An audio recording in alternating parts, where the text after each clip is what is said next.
നമ്മുടെ ഉദ്ഘാടകൻ കൊട്ടാരക്കരയുടെ രാഷ്ട്രീയ രംഗത്ത് വളരെ കുറച്ചു നാളത്തെ ബന്ധമുണ്ടെങ്കിൽ കൂടി കൊട്ടാരക്കര വികസന രംഗത്ത് ഒരു പക്ഷേ ഇന്നോളം കൊട്ടാരക്കരയിൽ കാണാൻ കഴിയാത്ത രീതിയിലുള്ള വികസന പ്രവർത്തനങ്ങൾക്ക് സാക്ഷ്യം വഹിച്ച ഇന്നും പ്രവർത്തന രംഗത്ത് കർമ്മതരായി നിൽക്കുന്ന നമ്മുടെ MLA കേരള സംസ്ഥാന ധനകാര്യ വകുപ്പ് മന്ത്രി ശ്രീ KN ബാലഗോപാൽ, അദ്ദേഹത്തിന്റെ സമവായ കൊട്ടാരക്കരയെ സംബന്ധിച്ചിടത്തോളം സമസ്ത മേഖലയും പരിശോധിക്കുമ്പോഴുണ്ടായ വികസന പ്രവർത്തനം അദ്ദേഹത്തിന്റെ കാലഘട്ടത്തിൽ എണ്ണി പറയാൻ കഴിയും. തീർച്ചയായിട്ടും അതിലേക്കൊന്നും ഞാൻ കടക്കുന്നില്ല. അദ്ദേഹത്തെ ആദരപൂർവ്വം ഈ വേദിയിലേക്ക് ഹാർദവമായി സ്വാഗതം ചെയ്യുകയാണ്. ഇവിടെ എത്തിച്ചേരുമെന്ന് പ്രതീക്ഷിക്കുന്ന കൊട്ടാരക്കരയുടെ MP, മാവേലിക്കര MP ശ്രീ കൊടിക്കുന്നിൽ സുരേഷ് എത്തിച്ചേരും പ്രതീക്ഷിക്കുന്നു. അദ്ദേഹത്തെ ഹാർദവമായി സ്വാഗതം ചെയ്യുന്നു. നമുക്കേവർക്കും പ്രിയങ്കരിയായ നമ്മുടെ മുൻ MLA ശ്രീമതി ഐഷ പോറ്റി അവരെ വളരെ ആദരപൂർവ്വം വേദിയിലേക്ക് ഹാർദവമായി സ്വാഗതം ചെയ്യുന്നു. നഗരസഭയുടെ ഉപാധ്യക്ഷയായിട്ടുള്ള ശ്രീമതി ബിജി ഷാജിയെ വേദിയിലേക്ക് ഹാർദവമായി സ്വാഗതം ചെയ്യുന്നു. ഇടതുപക്ഷ ജനാധിപത്യ മുന്നണി കൺവീനറും കേരള ഫിക്സിന്റെ മുൻ ചെയർമാനുമായ ശ്രീ KS ഇന്ദുശേഖരനാരെ വേദിയിലേക്ക് ഹാർദവമായി സ്വാഗതം ചെയ്യുന്നു. സാംസ്കാരിക ക്ഷേമനിധി ബോർഡിന്റെ ഡയറക്ടർ കൂടിയായിട്ടുള്ള അഡ്വക്കേറ്റ് അൽ അംബർക്കർ അദ്ദേഹത്തെ വേദിയിലേക്ക് ഹാർദവമായി സ്വാഗതം ചെയ്യുന്നു. തിരുവിതാംകൂർ ദേവസ്വം ബോർഡിന്റെ മുൻ അംഗം ശ്രീ D സുന്ദരേശിനെ വേദിയിലേക്ക് ഹാർദവമായി സ്വാഗതം ചെയ്യുന്നു. കൊട്ടാരക്കര നഗരസഭയുടെ മുൻ ചെയർമാൻ ശ്രീ SR രമേശിനെ വേദിയിലേക്ക് ഹാർദവമായി സ്വാഗതം ചെയ്യുന്നു. കൊട്ടാരക്കര നഗരസഭയുടെ മുൻ ചെയർമാൻ ശ്രീ A ഷാജുവിനെ ഹാർദവവും വേദിയിലേക്ക് ഹാർദവമായി സ്വാഗതം ചെയ്യുന്നു. നഗരസഭയുടെ മുൻ ഉപാധ്യക്ഷൻ കാപ്പക്സിന്റെ ഡയറക്ടർ കൂടിയായ ശ്രീ C മുകേഷിനെ വേദിയിലേക്ക് ഹാർദവമായി സ്വാഗതം ചെയ്യുന്നു. കൊട്ടാരക്കര നഗരസഭയുടെ ആരോഗ്യ standing committee chairman Shri Jacob Varghese വടക്കടത്തിനെ വേദിയിലേക്ക് ഹാർദവമായി സ്വാഗതം ചെയ്യുന്നു. നഗരസഭയിലെ വികസന standing committee chairman Shri Faisal ബഷീറിനെ വളരെ ആദരപൂർവ്വം വേദിയിലേക്ക് ഹാർദവമായി സ്വാഗതം ചെയ്യുന്നു. നഗരസഭയുടെ മരാമത്ത് സ്റ്റാൻഡിംഗ് കമ്മിറ്റി ചെയർപേഴ്സൺ ശ്രീമതി സുഷമയെ വേദിയിലേക്ക് ഹാർദവമായി സ്വാഗതം ചെയ്യുന്നു. എല്ലാ വിഭാഗത്തിൽപ്പെട്ട ആളുകളും എല്ലാ മേഖലയിൽപ്പെട്ട ആളുകൾ പകരുന്ന എല്ലാവരെയും മാധ്യമപ്രവർത്തകർ അടക്കമുള്ള മുഴുവൻ പേരെയും ഞാൻ ഒറ്റവാക്കിൽ സ്വാഗതം ചെയ്യുകയാണ്. കൊട്ടാരക്കരയുടെ പ്രിയങ്കരനായ MLAയും സംസ്ഥാനത്തിന്റെ ബഹുമാന്യ ധനകാര്യമന്ത്രിയുമായിട്ടുള്ള ശ്രീ KN ബാലഗോപാൽ അവർ, കൊട്ടാരക്കര നഗരസഭയുടെ ആദരണീയ chairman advocate K Unnikrishnan Menon അവർ, ശ്രീ കൊടിക്കുന്നിൽ സുരേഷ് അവർ, Shrimati Aisha Potti MLA, vice chairperson നഗരസഭ കൊട്ടാരക്കര ശ്രീമതി ബിജി ഷാജി, ശ്രീ KS ഇന്ദുശേഖരൻ നായർ, പ്രിയപ്പെട്ട അനിൽകുമാർ അമ്പലക്കര, ശ്രീ G സുന്ദരേശൻ അവർ, ഈ ബഡ്ജറ്റിൽ തന്നെ ഏതാണ്ട് 2 കോടി രൂപ അദ്ദേഹത്തിന്റെ സ്മാരകം കൊട്ടാരക്കരയിൽ നിർമ്മിക്കുന്നതിനായി മാറ്റിവെക്കുകയുണ്ടായി. അതിന്റെ നിർമ്മാണ പ്രവർത്തനമാണ് ഇന്ന് ഈ സ്മൃതി ദിനത്തിൽ R ബാലകൃഷ്ണനുള്ള അനുസ്മരണത്തോടൊപ്പം ഇന്ന് ഇവിടെ നിർവഹിക്കപ്പെടുന്നത്. 2 കോടി അദ്ദേഹം ബഡ്ജറ്റിൽ വെച്ചെങ്കിൽ അതിന് 2 കോടി 10 ലക്ഷം രൂപ ഈ മന്ദിരത്തിന് മാത്രവും മറ്റ് ഈ പ്രദേശത്തിന്റെ ഈ ഒരു കോമ്പൗണ്ടിന്റെ മനോഹാരിത വർദ്ധിപ്പിക്കുന്നതിനും മുനിസിപ്പാലിറ്റിയിലെ ഏറ്റവും ആകർഷണീയമായ സ്ഥലമാക്കി മാറ്റുന്നതിന് വീണ്ടും അദ്ദേഹത്തിന്റെ MLA ഫണ്ടിൽ നിന്നും അദ്ദേഹം ഏതാണ്ട് 1 കോടി രൂപയോളം അഡീഷണലായി കരുതി വെച്ചിട്ടാണ് ഇന്ന് തുടങ്ങുന്നതിന്റെ ആദ്യഘട്ടമാണെങ്കിലും അടിയന്തരമായി മറ്റൊരു കോൺട്രാക്റ്റിലൂടി ഇതിന്റെ 2ാം ഭാഗവും നിർമ്മിക്കും എന്നാണ് അദ്ദേഹം പറഞ്ഞത്. അദ്ദേഹത്തിന്റെ പാത പിന്തുടർന്നുകൊണ്ടാണ് ശ്രീ ബാലഗോപാൽ അടക്കം കൊട്ടാരക്കരയുടെ വികസന പ്രവർത്തനങ്ങളിൽ മുന്നോട്ട് പോകുന്നത്. ഒരു കാലത്ത് അദ്ദേഹം തുടങ്ങി വെച്ച സംവിധാനങ്ങൾ ഇന്ന് പ്രസംഗിക്കുമ്പോൾ ബസ് സ്റ്റേഷനിൽ പ്രസംഗിക്കുമ്പോൾ KSRTC ബസ് സ്റ്റാൻഡിൽ വെച്ച് ശ്രീ ബാലഗോപാൽ പറയുകയുണ്ടായി, കേരളത്തിലെ ഒരുപക്ഷെ തമ്പാരൂരിനേക്കാൾ വലിയ ഒരു ഓപ്പറേറ്റീവ് സെന്ററായി കൊട്ടാരക്കര KSRTC മാറ്റിയത് ശ്രീ R ബാലകൃഷ്ണപിള്ള കേരളത്തിന്റെ ട്രാൻസ്പോർട്ട് മന്ത്രിയായി പലതവണ ഇരുന്നപ്പോഴാണ് എന്നാണ്.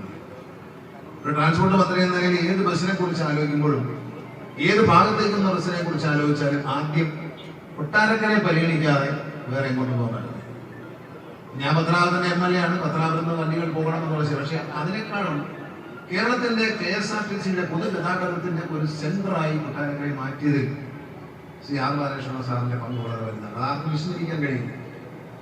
ഇന്നിപ്പോ ഞങ്ങൾ പ്രസംഗിച്ചുകൊണ്ടല്ലോ, ഞാൻ കഴിഞ്ഞ ദിവസം 1-ാം തീയതി ശമ്പളം കൊടുക്കുന്ന കാര്യം പറഞ്ഞപ്പോൾ ഉദ്യോഗസ്ഥർ പറഞ്ഞു നാളെ May 1-ാം തീയതിയാണ്, അവധിയാണ്. അപ്പൊ എന്നോട് ചോദിച്ചു ഇന്ന് 30-ാം തീയതിയാണ്. ഞാൻ ഇപ്പൊ എത്ര മണിയായി? മണി 6:30 ഇനി ശമ്പളം കൊടുക്കാൻ പറ്റുമോ എന്ന് ചോദിച്ചു. അപ്പൊ ഞാൻ പറഞ്ഞു പറ്റുന്നു പറഞ്ഞു. എന്നാൽ ഇപ്പൊ തന്നെ കൊടുത്തേക്കാൻ. അപ്പൊ ആ സാമ്പത്തിക കാര്യങ്ങൾ കൈകാര്യം ചെയ്യുന്ന ഉദ്യോഗസ്ഥൻ, പ്രധാനപ്പെട്ട ഉദ്യോഗസ്ഥൻ പറഞ്ഞു, സാറേ ഇത് പഴയൊരു ഓർമ്മയാണ്. അദ്ദേഹം ഞാൻ എപ്പോഴും ആലോചിക്കും, അച്ഛൻ അവസാനമായി വോട്ട് ചെയ്തത് ബാലഗോപാലിനാണ്.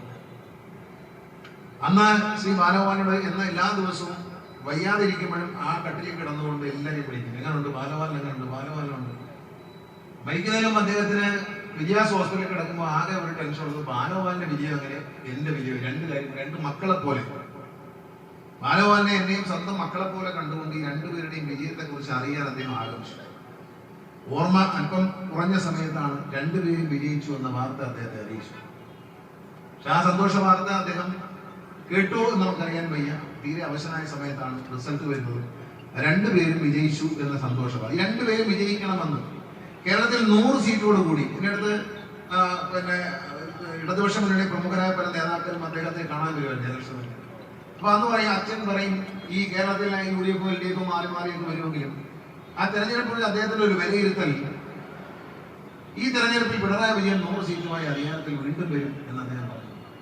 അത് ബാലപാലനും പറഞ്ഞിരുന്നു. കാരണം അത്ര ഒരു രാഷ്ട്രീയ നിരീക്ഷകൻ കൂടിയായിരുന്നു അദ്ദേഹം. അദ്ദേഹത്തിന്റെ വിലയിരുത്തൽ വളരെ ശരിയായിരുന്നു. അപ്പൊ അങ്ങനെ ഒരു രാഷ്ട്രീയത്തിൽ ദീർഘവീക്ഷണമുള്ള, എന്നും കേരളത്തിൽ തൊഴിലാളികളോടൊപ്പം നിന്നിട്ടുള്ള KSRTCയിലെ ഏറ്റവും വലിയ യൂണിയന്റെ നേതാവ് ആർ ബാലകൃഷ്ണപിള്ളയായിരുന്നു. KSRTC ഡ്രൈവേഴ്സ് യൂണിയൻ എന്ന് പറഞ്ഞാൽ KSRTC നാളെ ഓടണോ വേണ്ടയോ എന്ന് ആർ ബാലകൃഷ്ണപിള്ള തീരുമാനിക്കുന്ന ഒരു കാലം ഉണ്ടായിരുന്നു. നാളെ KSRTC ബസ് ഓടണോ വേണ്ടയോ എന്ന് തീരുമാനിച്ചാൽ ഏതാണ്ട് KSRTCയിലെ മുഴുവൻ ഡ്രൈവർമാരും അംഗമായ ഡ്രൈവേഴ്സ് യൂണിയൻ തീരുമാനിക്കും നാളെ KSRTC ബസ് ഓടണോ വേണ്ടയോ എന്നുള്ളത്. അത്രത്തോളം കരുത്തുറ്റ തൊഴിലാളി പ്രസ്ഥാനത്തെ നയിച്ചിട്ടുള്ള നേതാവാണ് അദ്ദേഹം. എന്നും തൊഴിലാളികളോടും, കശുവണ്ടി തൊഴിലാളികളോടും പാവപ്പെട്ടവരോടും സ്നേഹം പുലർത്തിയ മനുഷ്യത്വം. അദ്ദേഹം ഒരു സമ്പന്ന കുടുംബത്തിൽ ജനിച്ചെങ്കിൽ പോലും മനുഷ്യത്വത്തോടെ അദ്ദേഹം പെരുമാറി. മാത്രമല്ല, കേരളത്തിന്റെ വികസനത്തിൽ ഏറ്റവും പുരോഗതി ഉണ്ടാണെന്ന് ആഗ്രഹിച്ച ഒരു രാഷ്ട്രീയ നേതാവ്.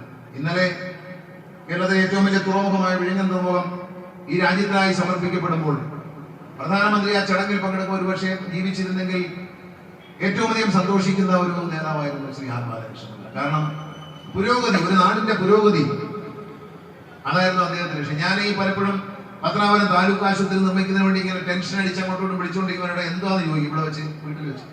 ഞാൻ പറഞ്ഞ ആശുപത്രി അതൊക്കെ നടക്കും, നീ സമാനപ്പെടുക, അതൊക്കെ നടത്തണം. കാരണം സാധാരണക്കാർക്ക് പാവപ്പെട്ടുള്ളതായിട്ട് ഒരു താലൂക്ക് ആശുപത്രി നടപ്പിൽ വരണം. നീ അതിന് ടെൻഷൻ അടിച്ചിട്ട് കാര്യമില്ല, അതെല്ലാം അതിന്റെ മുറയ്ക്ക് നടക്കും എന്ന് പറയുന്നത്. എല്ലാ നീക്കങ്ങളും, കൊട്ടാരക്കരയിൽ വരുന്ന പുരോഗതികൾ, പത്തനാപുരത്ത് വരുന്ന പുരോഗതികൾ, കേരളത്തിൽ വരുന്ന പുരോഗതികൾ, ഇതെല്ലാം അദ്ദേഹം മുന്നിൽ കണ്ടിരുന്നു. നമ്മളിപ്പോ പലപ്പോഴും പല കാര്യങ്ങളും പറയുന്നുണ്ടെങ്കിൽ ഒരു കേട്ടെ, അന്ന് വർഷങ്ങൾക്ക് മുമ്പ് വലിയ വിവാദത്തിൽപ്പെട്ട് അദ്ദേഹത്തിന് മന്ത്രിസ്ഥാനത്ത് മാറിയേക്കേണ്ടി വന്നേ പോലും അദ്ദേഹം പറഞ്ഞു കേരളത്തോടുള്ള അവഗണന അവസാനിപ്പിക്കണം, കേന്ദ്ര അവഗണന ഉണ്ടെന്ന് പറയുന്നത്. ഇന്നും പറയുന്നു, നമ്മൾ അന്നും പറയുന്നു.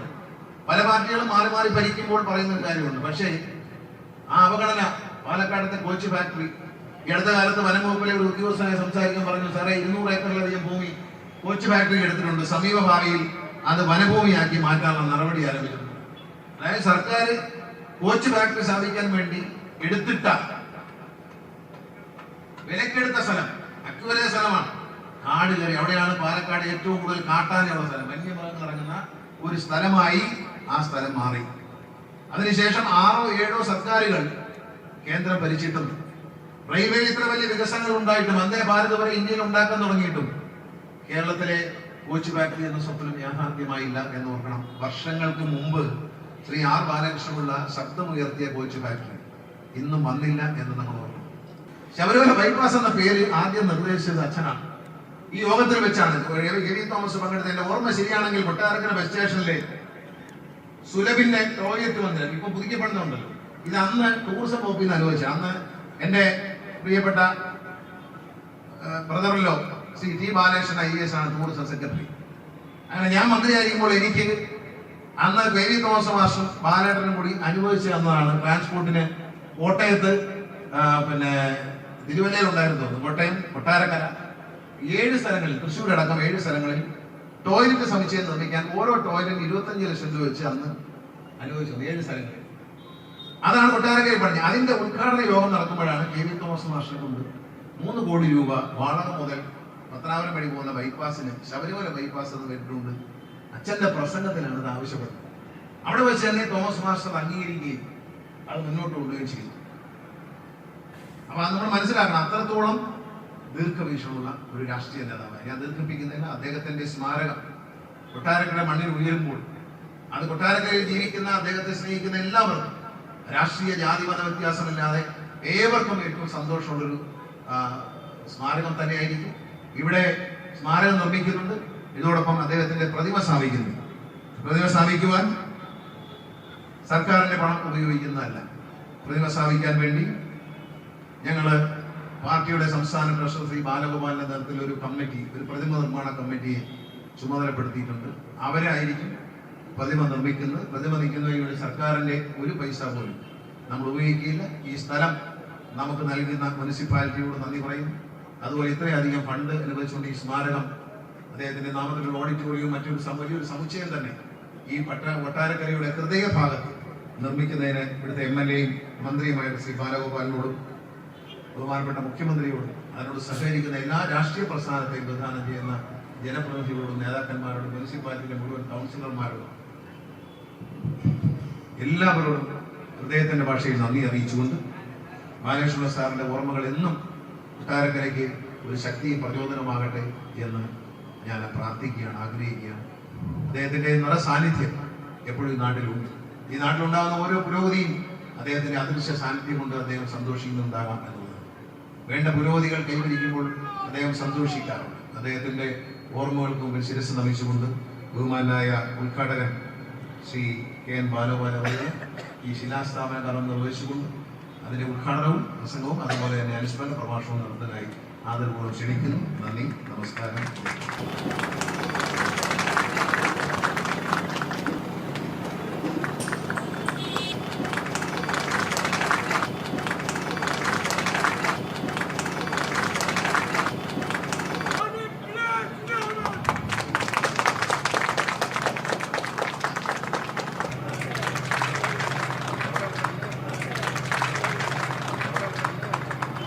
സംസ്ഥാന ഗവൺമെന്റ് നേരത്തെ ഇവിടെ പറഞ്ഞതുപോലെ തീരുമാനിച്ച അദ്ദേഹത്തിന്റെ സ്മരണം നടത്തുന്ന ഒരു സാംസ്കാരിക കേന്ദ്രം തുടങ്ങുന്നതിന്റെ നിർമ്മാണം ആരംഭിക്കുന്നു.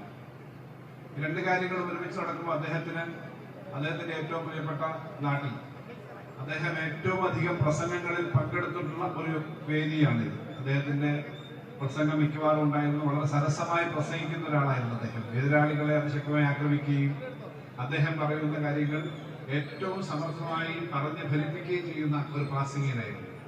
അദ്ദേഹത്തിന്റെ വിമർശനത്തിന് വിധേയമാവുന്നവർക്ക് ശക്തമായ ആക്രമണമാണ് നേരിടേണ്ടി വരുന്നത്. പക്ഷെ സ്ഥിരമായി ജനങ്ങളുമായി സംവദിക്കുന്ന സ്വഭാവം അദ്ദേഹം ഉണ്ടായിരുന്നു. അദ്ദേഹം ഏറ്റവും കൂടുതൽ സംസാരിച്ചിട്ടുള്ള ഒരു സ്ഥലത്ത് തന്നെയാണ് അദ്ദേഹത്തിന്റെ പേരില് ഒരു സ്മാരകം ഉയർന്നു വരുന്നത്. അങ്ങനെ ഒരു സ്മാരകം വേണം എന്ന് ഞങ്ങളെല്ലാം ഒരുമിച്ച് ആഗ്രഹിച്ചതാണ്. അതുകൊണ്ട് തന്നെയാണ് ബഡ്ജറ്റ് അവതരിപ്പിക്കുന്നതിന് മുമ്പ്, ബഡ്ജറ്റ് രഹസ്യമാണല്ലോ, പ്രസംഗം തയ്യാറാക്കുമ്പോൾ മുഖ്യമന്ത്രിയോട് മാത്രമേ അത് നമ്മൾ പങ്കുവെക്കാറുള്ളൂ. സാധാരണ ധനകാര്യമന്ത്രി ബഡ്ജറ്റ് തയ്യാറാക്കി അവതരിപ്പിക്കുന്നതിന്റെ തൊട്ട് മുമ്പത്തെ ദിവസം ഇതിന്റെ ഫൈനൽ കാര്യങ്ങൾ ഡിസ്കസ് ചെയ്യുന്ന സമയത്ത് അദ്ദേഹത്തോട് സംസാരിച്ചു. അങ്ങനെയാണ് ഇവിടെ ഇങ്ങനൊരു സ്മാരകം എന്ന കാര്യം നമ്മൾ തീരുമാനിക്കുന്നത്, അനൗൺസ് ചെയ്തത്.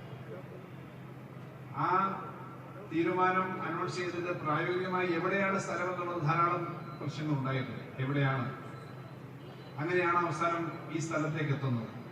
ഇവിടെ ആ സമയത്തൊരു പ്രശ്നമുണ്ടായിരുന്നു. മറ്റൊന്നുമല്ല, കൊട്ടാരക്കര മുനിസിപ്പൽ ഓഫീസിന് സ്വന്തമായി മുനിസിപ്പാലിറ്റിക്ക് ഒരു സ്ഥലം, വലുതായിട്ടൊരു ഓഫീസ് വേണം. അത് അവർ കണ്ടെത്തിയ സ്ഥലം ഈ സ്ഥലമാണ്. മറ്റൊരു സ്ഥലവും മുനിസിപ്പാലിറ്റിയുടെ കയ്യിലില്ല. അത് എന്തായാലും ഇവിടെ ഇങ്ങനെ മുനിസിപ്പൽ ഓഫീസ് വന്നു കഴിഞ്ഞാൽ കൊട്ടാരക്കര നഗരത്തിൽ ആകെ കയറി നിൽക്കാൻ പറ്റുന്ന, പൊതുയോഗം നടത്താൻ പറ്റുന്ന, എന്തെങ്കിലും ഒരു പ്രൊഫസർ നടത്താൻ പറ്റുന്ന ഒരേ ഒരു സ്ഥലം ഈ ചെറിയ മൈതാനമാണ്. അങ്ങനൊരു സ്ഥലത്ത് അത് ഒഴിവാക്കണം എന്നുള്ളത് ഞങ്ങൾ ആഗ്രഹിച്ചു. പക്ഷെ എങ്ങനെ ഒഴിവാക്കും? അങ്ങനെയാണ് നമ്മൾ ഇറിഗേഷൻ, നമ്മുടെ ബഹുമാനപ്പെട്ട ഇറിഗേഷൻ വകുപ്പ് മന്ത്രി അദ്ദേഹം കൊട്ടാരക്കര ഒരു പരിപാടിക്ക് വരുമ്പോഴാണ് അദ്ദേഹം അനൗൺസ് ചെയ്തത് നമ്മുടെ നവകേരള സദസ്സിന്. ആ അദ്ദേഹത്തിന്റെ കൂടി വലിയ ഇടപെടൽ ഞങ്ങൾ ഇങ്ങനൊരു ആവശ്യം പറഞ്ഞു. നമ്മുടെ KIT ക്യാമ്പസിൽ 50 സെന്റ് സ്ഥലം ശ്രീ റോഷി അഗസ്റ്റിൻ മുൻകൈയെടുത്ത് അദ്ദേഹം തന്നെയാണ് അവിടെ അത് അനുവദിച്ചു തന്നത്. അവിടെ അത് തീരുമാനിച്ചു അവിടെ നിർത്തിക്കാൻ. അങ്ങനെയാണ് ഈ മുനിസിപ്പൽ ഓഫീസ് ഇവിടുന്ന് പോയി മൈതാനം കിട്ടുന്നത്. സാറിന്റെ പേരിലൊരു സർക്കാരിന്റെ സംവിധാനം വരുമ്പോൾ, പരമാവധി സാംസ്കാരിക കേന്ദ്രം വരുമ്പോൾ പരമാവധി ആളുകൾക്ക് വരാൻ പറ്റുന്ന ഒരു സ്ഥലം വേണം. അത് ഏറ്റവും നല്ല സ്ഥലം ഇതാണ്. ഇവിടെ ഡിസൈനിന്റെ ഫൈനൽ രൂപം ഇവിടെ ഉണ്ട്. ടെൻഡർ ചെയ്തു, പണി തുടങ്ങുന്നത് ഇത് കഴിഞ്ഞാൽ പണി തുടങ്ങുകയാണ്. ബാക്കി എല്ലാ കാര്യവും ആയി കഴിഞ്ഞു. അപ്പൊ ഈ സ്ഥലം കണ്ടെത്തുന്നതാണ് ഏറ്റവും വലിയൊരു ബുദ്ധിമുട്ടുണ്ടായിരുന്ന സ്ഥലം കിട്ടുന്നതിന്. ഏറ്റവും ഉചിതമായ സ്ഥലം കിട്ടി. അതിന്റെ നമ്മുടെ ഏജൻസി അതിന്റെ വർക്കുകൾ ടെൻഡർ ചെയ്ത് കഴിഞ്ഞു. ഇവിടെ തന്നെ അതിന്റെ നിർമ്മാണം നടക്കും. അടുത്ത വർഷം ഈ സ്മരണയുടെ ദിവസത്തിന് മുമ്പ് തന്നെ അത് പൂർത്തീകരിക്കാൻ കഴിയുമെന്നാണ് നമ്മുടെ കോൺട്രാക്ടർ എടുത്തേക്കുന്ന ഏജൻസി പറഞ്ഞിരിക്കുന്നത്. അത് സന്തോഷകരമായ കാര്യമാണ്. ഇപ്പം ഈ സ്ഥലം കിട്ടുന്നതിനകത്ത് താമസം വന്നൊരു പ്രശ്നമുണ്ട്. അത് അദ്ദേഹത്തിന് ഏറ്റവും ഉചിതമായ സ്മാരകമായിരിക്കും. കാരണം അതൊരു ഹാളാണ്, നല്ലൊരു ഹാളാണ്. താഴെ വലിയ പാർക്കിങ്ങിനുള്ള സൗകര്യമുണ്ട്, മുകളിലാണ് ഹാള്. 250 പേര് ഇരിക്കാൻ പറ്റുന്ന നല്ല ഹാളാണ്. മുനിസിപ്പാലിറ്റിയാണ് അതെല്ലാം പിന്നെ കൊണ്ടു നടക്കാൻ ഇപ്പോൾ ആലോചിക്കുന്നത്. പിന്നെ അതിന്റെ മുകളിലോട്ട് സൗകര്യം വേണമെങ്കിലും ചെയ്യാം. മുനിസിപ്പൽ സ്ഥലമാണ്. ധാരാളം യോഗങ്ങൾ. അദ്ദേഹത്തിന് ഏറ്റവും ഇഷ്ടമുണ്ടായിരുന്ന ഒരു കാര്യം ആളുകളോട് സംസാരിക്കുന്നതായിരുന്നു എന്നാണ് ഞാൻ മനസ്സിലാക്കിയിട്ടുള്ളത്. സംസാരിച്ചുകൊണ്ടേ ഇരിക്കുക.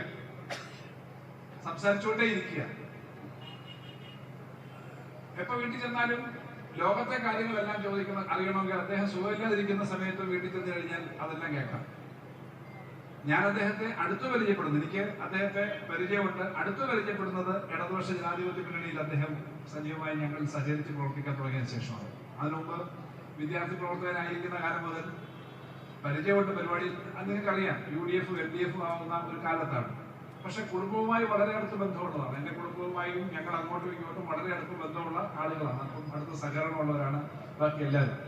എനിക്കത്രയും ഈ രാഷ്ട്രീയം കൊണ്ട് തന്നെ അത്രയും അടുത്ത ബന്ധമില്ല. പിന്നീട് പലപ്പോഴും കാണും ആ സ്നേഹമെല്ലാം ഉണ്ട്. ഒരുമിച്ച് വിദ്യാർത്ഥി സംഘടനാ പ്രവർത്തകൻ എന്ന നിലയിൽ ബഹുമാനപ്പെട്ട മുഖ്യമന്ത്രി ശ്രീ കെ കരുണാകരന്, അതുപോലെ തന്നെ ശ്രീ എ കെ ആന്റണി ഒക്കെ ഉള്ള സമയത്ത് ഉൾപ്പെടെ ഞങ്ങൾ ചില ചർച്ചകളിൽ പങ്കെടുക്കാൻ അദ്ദേഹം പങ്കെടുത്തിട്ടുണ്ട്.